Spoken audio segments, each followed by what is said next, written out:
binuhusan po kami ng gasolina, tulugan po kami mag-iina. Pare-pares kayo. Doon ko po naranasan yung trauma.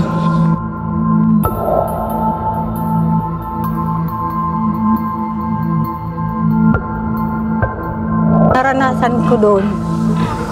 Hindi na po ako nakakain noon. Pakakainin ko lang yung mga anak ko.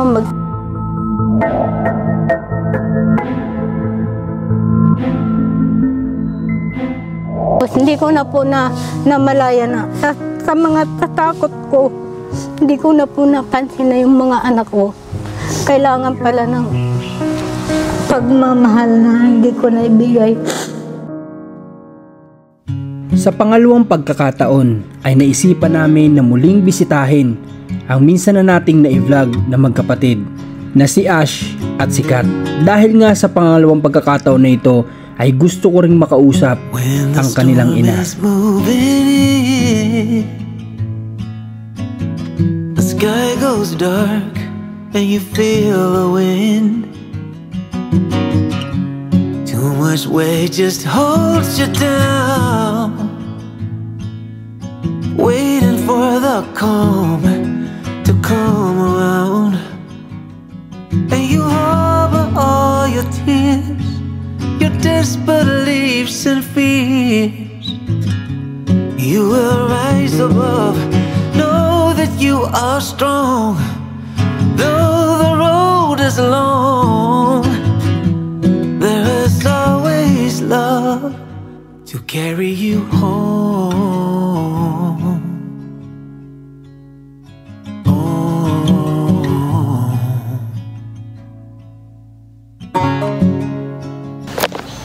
So, ayun guys, nandito na tayo kala Ash at kay Kat. So, nagantay kami siguro mga almost 30 minutes lang na kasi si nanay ay pumasok sa kanyang trabaho para siyempre kumita ng pera. Nandito lang natatang ko kanina, si Kat, si Ash, nila dumating daw yata kagabi. Kapapa ng mga bata na ito, boys ng father nila dumating daw kagabi. So, nanay, hindi ka pa kasi kilala ng mga mananood. Anong pangalan mo pala? Christine. Si Nanay Christine, si Kat, at si Anne. Okay. So, Nanay, anong oras dito ka ba natulog kagabi? Opo. Anong oras ka umalis ka na? 10. Alas 10 na ng umaga. Nay, buti okay lang na kahit nag-aalaga ka doon, nandito ka ngayon. Pag nagpagkahalan po ako na, yung pag nandun po yung kapalitan ko napayag din. Ay, okay, may kapalitan ka ba? Tagapagluto. Tagapagluto. Siya na muna mapantay. Opo. Kamusta naman ikaw, Ash? Ay, ikaw, Kat, kamusta? Okay na naman. Medyo blooming kayo kumpara noong unang bisita ko, Kayo ba ay nagumagahan na pare-parehas? Opo. Gumagahan na kayo? Okay. So, nanay, nung nakaraan, hindi mo na kita kinausap, di ba? Kasi ang gusto ko makausap na that time ay itong dalawang anak mo. So, naibahagi nila sa akin yung dinanas nila sa tatay nila sa Bicol. Yung ba ay totoo? Totoo po. Totoo po yan. Alam ko ng mga tao sa lugar namin. Nay, hindi nila alam kung saan kayo sa Bicol. Saan ba kayo sa Bicol? Ano po, Katanduanes. Oo, tama ako, Katanduanes. Ang napangatawa ko pong tatay nila ay taga Camarines. Doon po nangyari yung lahat ng Ibig sabihin ba ikaw nanay Bicolana ka din? Opo. Puro? Opo. Wow. Okay, anong sabi mo doon nangyari lahat? Paano? Ang una ko pong, yung asawa ko po na tatay nila ay pinili lang po yun sa akin ng aking ama na siya po ang mapangasawa. Pinili ko? Hindi naman, pinili ko nila kasi kita po nila nung una, mabait, linis sa bahay. Basta mabait po ang pagkakilala. Ay, sa madaling salita, sila ang pinili ng mapapangasawa mo. Tapos, kalaunan, habang tumatagal, nagbago? Nagbago po. Doon ko po naranasan yung trauma. Bakit trauma? Pati ba ikaw? Opo. Hindi ko na po naano yung mga anak ko dahil sa takot po. Kasi tuwing mag-iinom po yung pag-uwi sa bahay, pagtulog ang mga bata, gigisingin, tapos pag nag-iyakan, pagpapapaluin po. Pero po nung that time na nangyari yung pag-uwi stage, sa kanila, ay na-report naman po namin sa barangay. Pero hindi po talaga na-actionan kasi hindi po talaga ako totally nandun sa Camarines Sur. Di ko po alam kung anong gagawin ko. Kasi isla po yun, hindi po ako makasakay kung papaano sa punta sa bayan. Tapos the time po na gusto ko makipaghiwalay, inaabangan po ako noon na yung bangkang sasakayan ko pauwi sa Bicol, sa Catanduanes, bubutasin daw po niya. Buti po the time nung na binuhusan po kami ng gasolina, tulugan po kami mag-iina. Pares kayo? Opo, kami po kasi tulog po kami sa bahay, sa loob ng bahay. Sa kabutihan po ng Panginoon, hindi tinulungan po yata niya ako na kung saan kinuha yung lakas ko para hindi niya maabot yung posporo kasi matangkad po yung asawa ko. Niyapos ko po siya ng ganyan kasi inaabot niya po yung posporo at sisindihan nga po kami. Nandun po yung time na yun na nangyari yun, nandun po yung kapatid ko na bagong anak. Tulog po kami, ginising niya, sabi niya, ate, binuhusan na tayo ng kuya ng gasolina. Tapos yun, naalimpungatan nga po ako. Na isip ko po talaga yung posporo na hindi maabot kasi inaabot niya po talaga. Buti naman po yung sa tulong ng Panginoon talaga, hindi ko po talaga napayagan na mangyari yung ganun. Kasi na-trauma na po ako bawat pag-inom po nun, talagang ano yung mga ginagawa niya. Kami lagi. Natakot ka na lagi? Hindi na po ako nakainon, mga bata na lamang kasi pagkakalasing niya, gulok, mga dalapana, mga ganyan. Tapos hindi ko na po namalaya na sa mga tatakot ko. Hindi ko na po napansin na yung mga anak ko kailangan pala ng pagmamahal na hindi ko na ibigay yung pag-aaral po. Kasi natatakot po ako sa kinabukasan nila, baka walang makain, kaya po nag-asawa ko, gusto ko po makahanap ng katuwang sa buhay. Makakatulong. Opo. Grabe naman yun. Kasi nung time na yun, nung naghiwalay kami ng papa nila, hindi po talaga ako makakilos kasi parang may sakit ko dito na hindi ko mainda. Hindi mo Opo. Okay. Pero Nay, ibig sabihin ng mga time na nangyayari, sobrang liit pa nitong mga... Opo, sobrang liit pa po nila. Grabe, bukod sa binubusan sila ng gasolina, sabi nila, may nilulunod sa kanila, sino? Opo, yung baby po siya na 2 months, mahigit po siya. 2 months pa lang? Opo. Grabe Ipinakarga ko lang sa kainuman niya kasi na-CR po ako nung time na yun. Sa isla po kasi wala pang CR na maganda, sa gubat lang. Tapos sabi ko dun sa pinagbigyan ko, wag mo ibibigay sa papa niya kasi alam ko na po yung mangyayari. Yun na nga po. Kinuha po, dinala sa dagat, tapos nakita ko yung nilulunod na. Ay, grabe naman yun. Na sa dagat din. Hindi takbo ka nun? Opo, takbo po ako nung na sabi ko, kung magpapakamatay ka, huwag mo idamay ang mga bata. Sa trauma na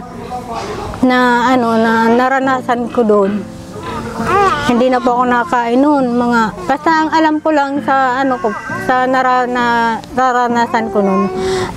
Alam ko lang, pakakainin ko lang yung mga anak ko, magsasaing lang ako ng hapon na, tapos pakakainin ko na sila kasi hindi na ako kain. Hanap-hanap ko na yung mga matatalim na bagay para maitapon kung saan. Ibig sabihin sa madaling salita, mas madalas na lasing yung asawa mo. Opo, mas madalas. Kasi sa sinasabi mong gada hapon na hindi ka na kumakain para asikasuhin kung saan hahanapin yung mga gamit-gamit na yun. Opo. Ibig sabihin, halos araw-araw siyang lasing sa madaling salita. Opo, minsan pong may ganun na pangyayari pag hindi po sila nakakapaglaot. Tapos nagiinom na lang po sila. At saka minsan kadalasan sa mga magdadagat, konting kita niyan, talagang puro inom yan. Opo. Dati po noon hindi nga po siya nagbibigay ng pera sa akin. Kasi buti naman nandyan yung kapatid ko na may trabaho noon. Doon po kami nahingi ng pagkain. Okay. Nay, nung umalis kayo doon sa poder ng asawa mo na yon, itong dalawa, ilang taon na sila? Mga mga 5. Kasi iniwan ko na po sila sa aking ina sa Catanduanes. Ibig sabihin, umalis ka? Opo. Naiwan sila? Dati po talagang nagtatrabaho simula po nung asawa ko ang ganun kasi Hindi po talaga sapat yung Kinikita o yung binibigay Opo. sa'yo. Saan ka nagtrabaho nun? Sa Montalban po, sa Maynila. Mas malayo. ganyan. So, ibig sabihin sila naiwan talaga doon sa probinsya. Opo. Tapos nung Grade time, 5 years old. opo. Nag-aaral sila nun? Nag-aaral po sa aking ina. Okay. So, ibig sabihin ko, nanay, dumadating din ba sa punto na yung maliliit pa to, nasasaktan sila ng ano? Opo. Kasi 5 years old eh. Umabot pa ng 1 year old, 2 years old, hanggang 5. Opo. So, nasasaktan sila. Nasasaktan po sila. Eh di alam nyo na yun, Ash. Nung lumaki Alam po, nyo na anong tandaan nyo na yun kasi 5 years old na kayo eh. siya po namalayan ko na lang yung magkapatid po na nagkikwentuhan na, ate, di na tayo babalik sa papa. Lagi naman binabasag ang mga gamit natin at bahay. Laging sinisira. Opo. Kaya Nay. siguro po. Di ba may kapatid pa sila doon? Opo. Bakit Yun niyo po po iniwan? ay may asawa na. Ay, yung ano po, sa aking ina. Yung panganay ko po may asawa na. Pamilyado na. Opo. Pamilyado na. Tapos yung dalawa po napasok sa aking ina, grade 6 at grade 2. Gano'ng katagal na nilang hindi nakikita yan? Nung 2019 ko pa po. Huli-huli nilang nakita? 2019 pa? Opo. Hala. Nakaka-video call niyo kapatid niyo? Opo. Kumusta naman daw? Kung sabi po nila, okay lang naman daw. Okay lang naman. Opo. Miss niyo na ba kapatid niyo? Gusto niyo ba makasama? Hinihingi Ayaw ko po po sa amin yun. ibigay yung kapatid namin ng kapatid ng mama. Eh, bakit naman? Yung anak ng mama. Bakit ganun? Baka daw po kasi hindi makapag-aral pag nasa akin. May point din naman Opo, may sila. point din naman. Kaso nga lang, siyempre, ito, kapatid nila yun. Gusto din nila makasama yun, siyempre. Ang tagal na pati, 2019 pa. 20 o di 6 na taon na. Ang hirap din kasi guys sa mga magkakapatid yung alam mo yung nagkakalayo-layo ng loob. Yung ganun. Yung magkakalayo sila hanggang lumalaki sila na hindi sila nagiging close. Ang sarap sana kasi sa pamilya na habang nasa poder tayo na magulang magkakasama tayo parang ganun. Mag-iiwahiwalay lang tayo pag may kanya-kanya na tayong buhay na binubuo parang ganun. Grabing dinanas nyo na eh. Sa'yo naman, anong ginagawa ng asawa mo? Yung ganun po, pag ano... Sinasaktan ka din ba? Hindi naman po masyadong nananakit yun sa ano. Puro lang siya, wala na. Yung natatakot po ako. Trauma talaga yung binibigay Trauma lang. po ako. Minsan may bagong anak po ako na nadaan na lang po, nalusot na lang po ako sa bintana para tumakas. Pag nagwawala po yun. Grabe, kakaibang kwento ng buhay na naman ito. Diba? Sige Ash, asikasin mo muna ang kapatid mo. So, Ito na. guys, ngayon kasi, lipat muna ako dito. Ngayon kasi guys, ayun nga, anong plano po ng mister nyo? Bakit napauwi bigla? Ay, pinauwi po muna nung kanyang manugang. Gawa po ng, yung amoy ng niluluto nila. Inaasma yung kanila pong ama. Akala ko ba, hiwalay na kayo? Opo, okay naman po kami pag ano, okay naman po ang usapan namin na Para sa mga bata? Opo, para sa mga bata. Pero sabi ko nga po, hindi na ako makikisama sa iyo. O Nay, kasi ang iniisip ko lang Nay, baka napanood nila na may tumutulong sa inyo kaya pinauwi mo na dito. Hindi po talaga, hindi po sila ganun. Hindi Nay, kasi may sakit yung mister mo eh. E di ibig sabihin kayo mag-aalaga. Uuwi naman po yan pag ano, yung pag tinawag po nung kanyang manugang po. Ang sa akin lang naman kasi Nay, concern lang ako sa iyo. Oo Ikaw lang kasi ang nagtatrabaho. So kung nandito pa rin si tatay, so dagdag pa rin siya sa mga kinakailangan mong suportahan din. Pero mga ilang araw din naman po ata siya. Okay. Nagbibigay naman po siya pag meron siyang hanap buhay, pag meron. No, nabanggit niya naman na nagbibigay din naman talaga siya. O, hindi naman masama na ano kasi kapamilya niyo pa rin, ama pa rin ng mga anak mo yan ay. Hindi naman din masama na ano. Kaso nga lang, syempre, kumbaga, baka naman pwedeng maunawaan din ng ibang kapamilya na ay dito muna natin si kuya or something kasi si ate or yung asawa niya doon ganito lang hanap buhay, di ba? Kawawa naman, hirap na nga doon sa mga bata, matadagdag pa doon si kuya, kung baga ganyan, tulungan natin, parang tulungan sana, di ba? Opo. Okay. Ay. Okay na sa susunod na pagbalik ko may mga ano ako sa may mga gusto ko sa itanong na personal pero wag na muna natin pag-usapan ngayon ano. Opo. Tsaka na lang natin pag-usapan ito. So Nay, napunta kami dito. Kat, napunta kami dito sa inyo ngayon, nabalik kami kasi gusto ko sanang maputol na yung gusto namin maputol na katulong ng sponsor yung ang nanay nyo ay malayo sa inyo. Ano? Nga po, napakahirap po. No, napakahirap ng malayo. Okay, antayin natin si Ash. Gusto ko nandito si Ash kapag sinabi natin. Ano?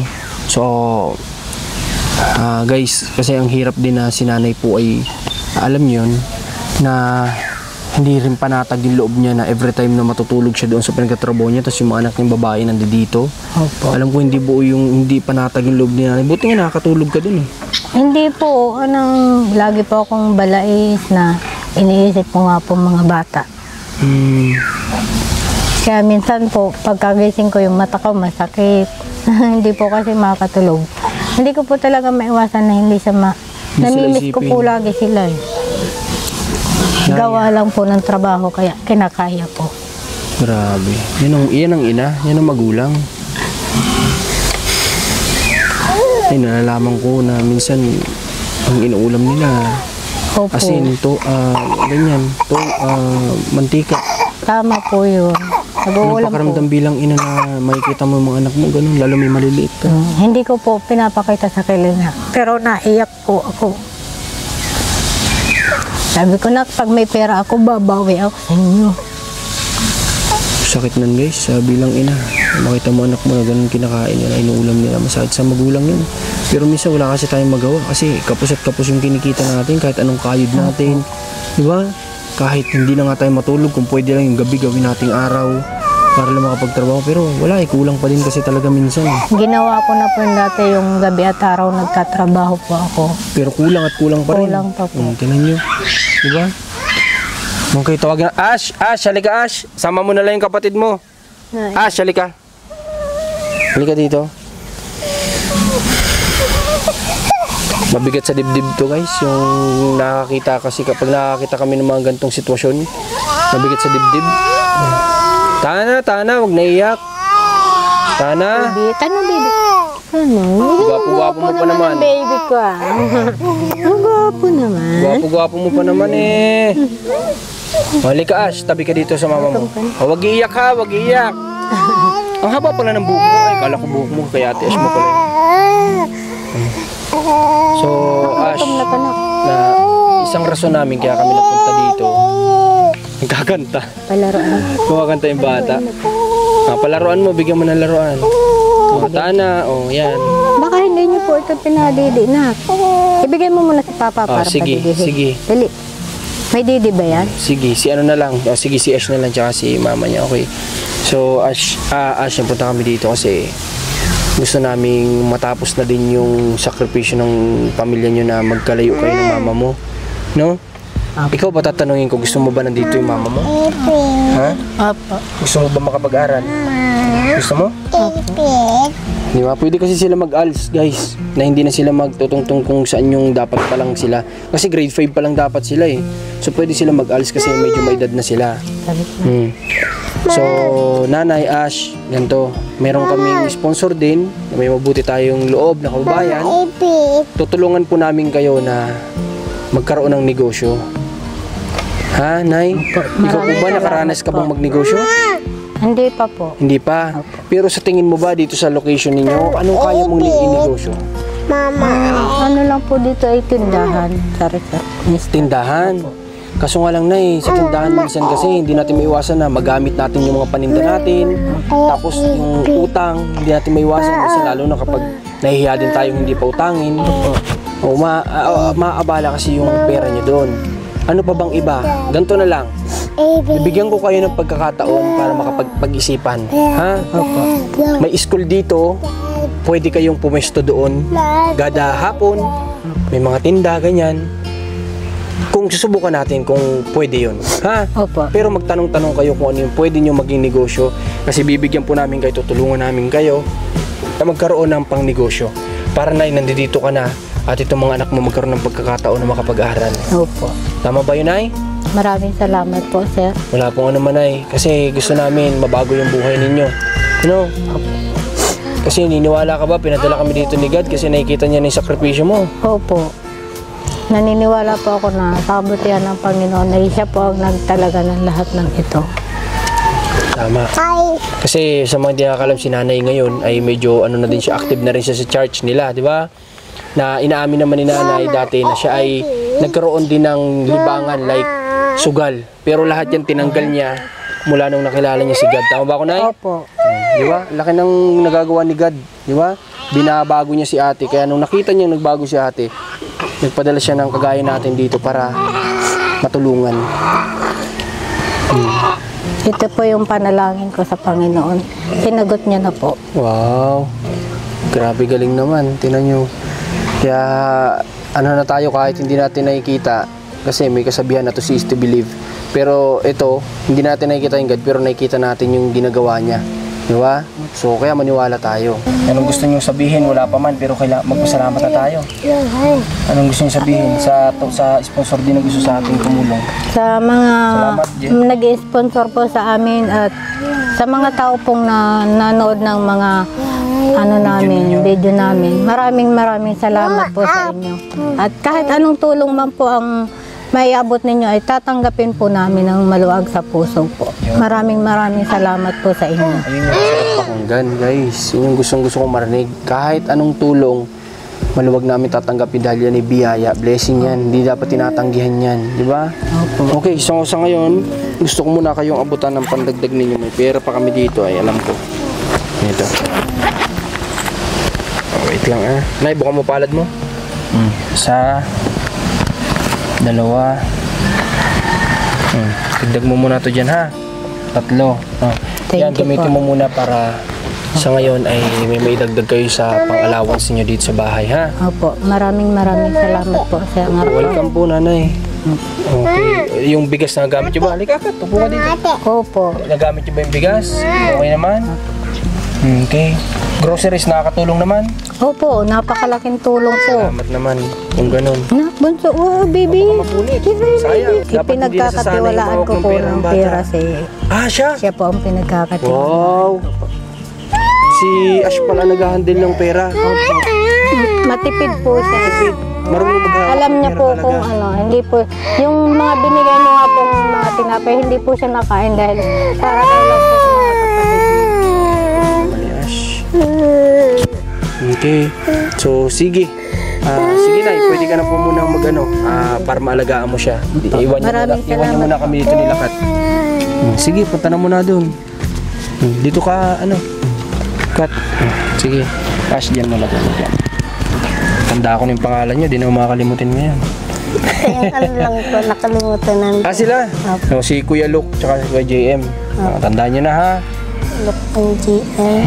Kuya Luke at saka si Kuya JM. Okay. So, Kat at saka Ash, unang-una, nagpapasalamat ako kasi hindi kayo nagdalawang isip na ikwento sa amin yung pinagdaanan ninyo, ng mama mo, yung time na nasa Bicol kayo. At sana hanggang sa mga panahon na ito, kumbaga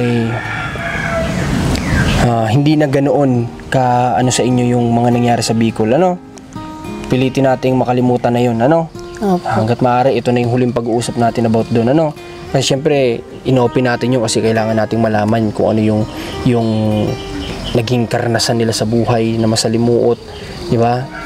Para may matutunan din yung mga kababayan natin, di ba? So, anong lesson natin dito? Kapag ang asawa natin ay talagang manginginom at hindi natin kayang patigilin, subukan nating iwan muna. Baka magbago, di ba? Ganun lang yun, try nating iwan. Mahalin natin kung talagang mahal tayo ng asawa natin, magbabago yan para sa atin. Diba? Ganun lang naman. So yun yung lesson natin dito. Huwag tayong magtiis na yung asawa natin, ginaganyan tayo. Diba? Kasi hindi deserve ng isang mabuting magulang yung ginaganyan ng mabuting ina para sa akin. Okay, so Kat at Ash, sa sunod meron akong gustong linawin sa inyo, kasama ang mama ninyo. Pero kasi gusto ko ding matulungan kayo sa bagay na to, na nakikita ko na pwede tayo magka-problema nito soon. Kaya susunod na natin pag-usapan, huwag na ngayon. Ha? Sige pa. Pero gaano nyo ka gustong mag-aral? Ikaw muna, Kat. Gusto mo ba? Ha? Para po makapagtapos. Wow. Ikaw naman, Ash. Gaano mo ka gusto makapag-aral? Ang gusto ko po, Tinatanong ko po nga po kay mama kung kailan po ako papasok. Tinatanong mo sa kanya. Opo. Pero hindi pa sigurado masagot ng mama mo yan kasi wala pa talaga. Opo. Pero kung sakali ba na mag-aaral kayo, pagbubutihin nyo ba? Opo. Okay. So, anong target ninyo? Bakit gusto nyo mag-aral? Anong purpose niyan? Anong pakay niyan? Para matulungan ba si mama nyo? Mabagong buhay, ano? Matulungan po si mama. Makapagtrabaho ng maayos sa trabaho. Opo. Okay. So, sige, Kat. Ash, maraming salamat ulit, ha? Sige. Okay. So, congrats sa inyo kasi may matutulungan ng mama nyo, ha? Opo. Na matigil na yung kanyang pagtatrabaho sa malayo. Kasi narinig nyo kanina, miss na miss daw niya kayo. Every time na nandoon siya, kayo daw iniisip-isip niya. Hindi nga daw siya makatulog minsan, kakaisip sa inyo. Kasi iniisip niya na kayong mga babae na iwan dito sa bahay ninyo. Kahit daw minsan hirap na hirap siya, pinipilit niya kasi mahal niya kayo, ang mga anak niya. Kaya sana kung makakapag-aral kayo, pagbutihan nyo, para yung mama nyo, tulungan nyo din. Ano? Opo. Ako nga po nagtatrabaho nga po ako eh. Nagtatrabaho ka na din? Hindi din po ako na ano po yung tumatagal. Bakit? Kasi po namimiss ko po ang magulang ko. Eh, natry mo na magtrabaho? Saan? Sa Maynila po. Ay, hala. Trabaho ka na pala kaagad? Sa bahay? Opo. Isang bahay? Uy. Nagilang gano'ng katagal? 1 linggo lang po kasi hindi ko po matiis yung magulang ko.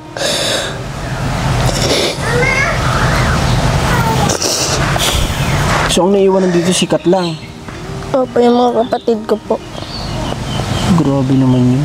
Tinan nyo, sa murang edad niya, napilitan na magtrabaho. Kaso nga lang, sa loob ng 1 linggo na hindi niya daw kaya. Naisip niya yung magulang niya. Pare-pareha sila. Mama niya ganun din naman eh. Okay, Kat, Ash, kaya mag-aral tayo kapag nagkaroon ng pagkakataon, ha? Opo. Para hindi na tayo babalik sa ganun, ha? Okay. Punta na. At naunawaan ko yung pinagdadaanan niyo sa buhay. Okay. So sige, Ash, Kat, sa susunod ulit na pagkikita natin, ha? Opo. Okay, para tayo. Oh, huwag niyo kalimutan yung pangalan ng mga kasama ko, ha? Sino ulit sila? Sino? Paul po yata. Sino? Nakalimutan. No, diwali mo nyo na naman. Si Kuya Luke, tapos si Kuya JM. Opo.